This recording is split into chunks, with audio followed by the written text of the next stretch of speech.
coming year. Senior government officials, the Chief Justice, members of the diplomatic corps, and other distinguished guests will attend. This year's address has garnered public anticipation following President Dr. Moises' inaugural speech last year, where he outlined an ambitious agenda focused on national sovereignty, economic reform, and social development. During tomorrow's speech, the President is expected to outline transformative initiatives and practical actions aimed at driving tangible progress. In his address last year, President Dr. Moises emphasized national sovereignty and strengthening defense capabilities. This commitment has been realized through efforts to enhance defense readiness across terrestrial, aerial, and maritime domains. The administration initiated the withdrawal of foreign military personnel with troops from one aviation platform scheduled for withdrawal before 10 March 2024 and the remaining two platforms before 10 May 2024. Economic development initiatives included the Industrial Development Free Zone, Funadu Financial Center, and tourism expansion with 20 new resorts. The government launched bunkering services, sea-to-air cargo, and the Development Bank, while councils received uninhabited islands to boost local economies. Financial reforms focused on strengthening state finances through strict fiscal policies, including halting money printing, reforming, and subsidies. These measures improved international diplomatic relationships and helped avoid potential bankruptcy.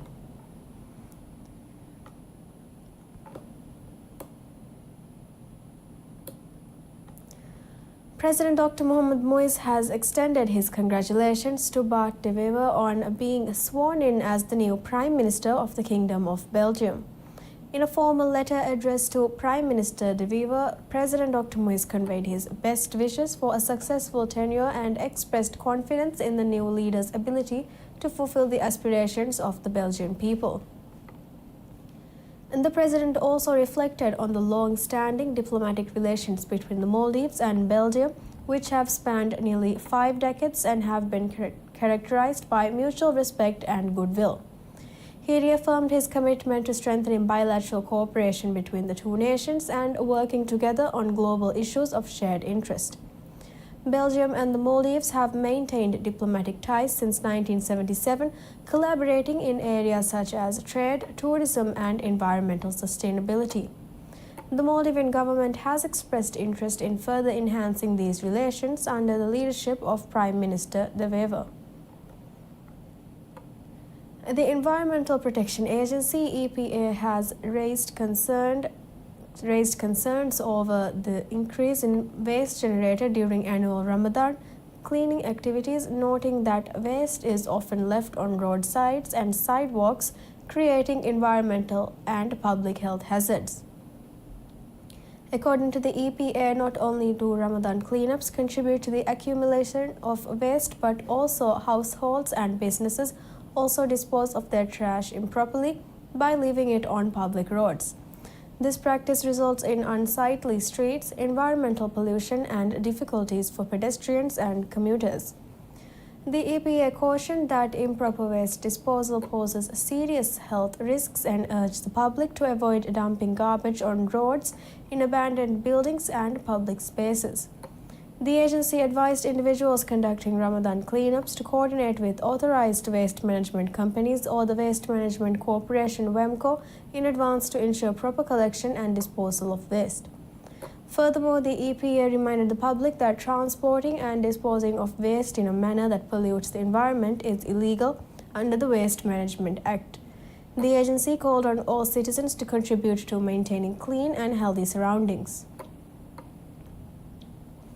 The Maldives Transport and Contracting Company MTCC has announced significant progress in the development of the Faf Magudu Airport. According to MTCC, 56% of the asphalt base course ABC on the runway has been completed, along with 53% of the terminal building construction. Additionally, 24% of the fire station building has been completed. Awarded to MTCC in 2022, the Magudu Airport Development Project has a contract value of MVR 231 million. MTCC is also overseeing the land reclamation work required for the airport's development. Initially planned with a 1,200-meter runway, the project has been then revised to include an 1,800-meter runway. Minister of Fisheries and Ocean Resources Ahmad Shiam met with the FAF FIALI Council to discuss challenges in the fisheries sector and review planned development projects. A key issue raised during the meeting was the establishment of an ice plant in FIALI. Minister Shiam assured the Council that resolving this matter remains a priority and that efforts would be made to find an early solution. The Council also proposed launching a rescue diving program on the island and highlighted the potential for mariculture projects using the nearby uninhabited islands. Additionally, discussions covered the increasing interest in sports fishing among local youths and the ministry's initiatives to support this sector. The meeting provided an opportunity for the Council to outline its concerns while the ministry briefed attendees on ongoing and planned projects. Both sides recognized the discussions as an important step towards addressing sectoral challenges and promoting fisheries development at the local level. We'll see you soon after a short break.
Back.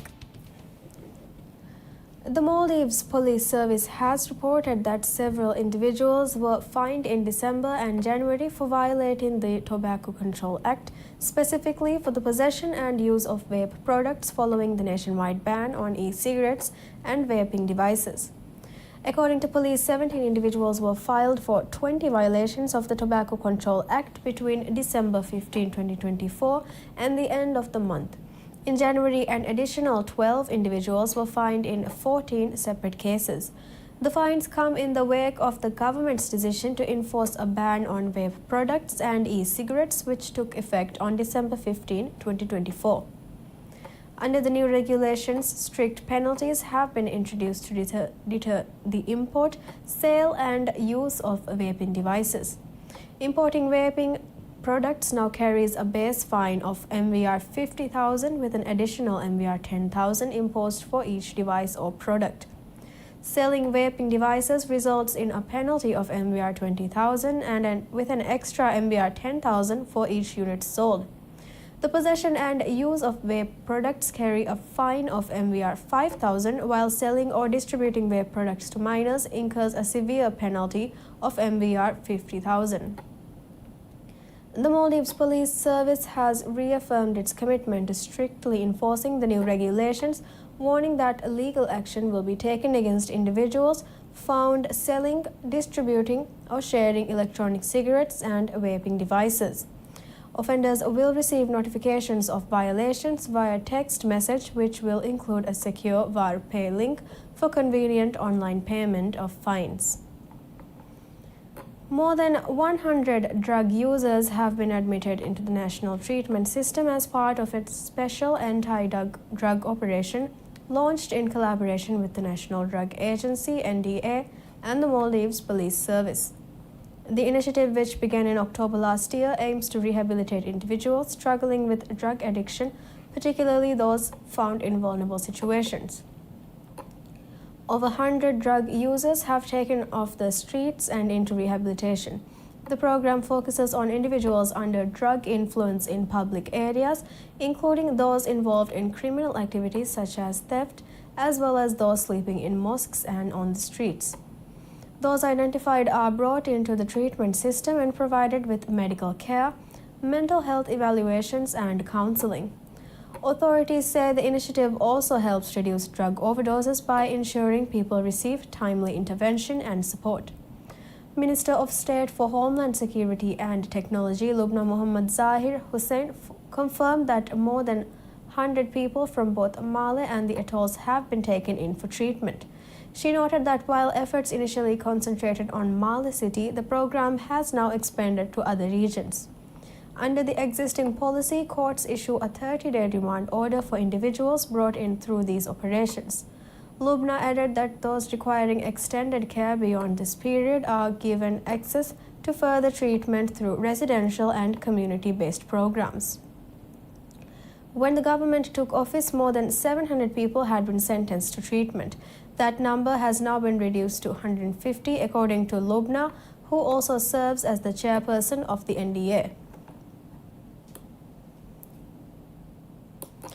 The Maldives Immigration has announced special passport service hours and multiple collection points across the Greater Male region for February 6, 2025, adapting their operations to accommodate the public holiday. The announcement details operating hours and services at multiple locations. According to Immigration, passport applications can be submitted online via the IMUGA portal throughout the 24-hour period. For individuals aged 65 and above, as well as for emergency situations, the main office will be open from 9 a.m. to 1 p.m., where they can submit their applications online. Meanwhile, passport collection services will be available from 8:30 a.m. to 2 p.m. at the main office. Services will be available at multiple locations, including Male City main office, which is Velarnage first floor, Hulumale Phase 1, which is Umar Zahir Building, and Vilimale branch. Maldives Inland Revenue Authority MIRA has reported that the state's tax revenue saw a significant increase of 6.7% in 2024 compared to the previous year. Report indicates that total tax collections reached 25.1 billion rupiah in 2024, up from 24 billion rupiah in 2023. The increase was attributed to higher revenue from multiple tax categories. Tourism Goods and Services Tax (TGST), a major contributor to state revenue, rose from 8.7 billion rupiah in 2023 to 9 billion rupiah in 2024. Similarly, general GST collections saw an upward trend, increasing from 4.4 billion rupiah to 4.7 billion rupiah over the same period. Business and corporate tax collections also experienced growth. The state's earnings from bank profit tax BPT surged from 967 million rupiah in 2023 to 1.4 billion rupiah in 2024. Additionally, tax revenue from business profits increased from 3.8 billion rupiah to 4.1 billion rupiah during the year. Green tax collections, which contribute to environmental initiatives, also saw a rise.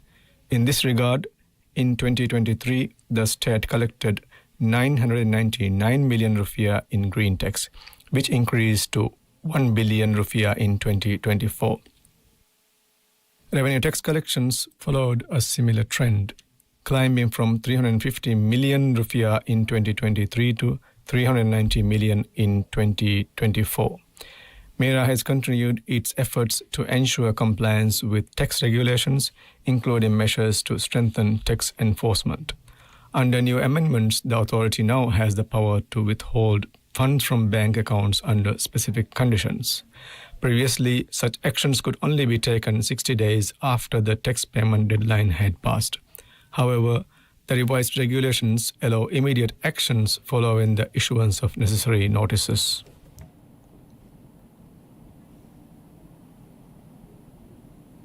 That's all the news we have for today. Thank you for watching, and have a pleasant day.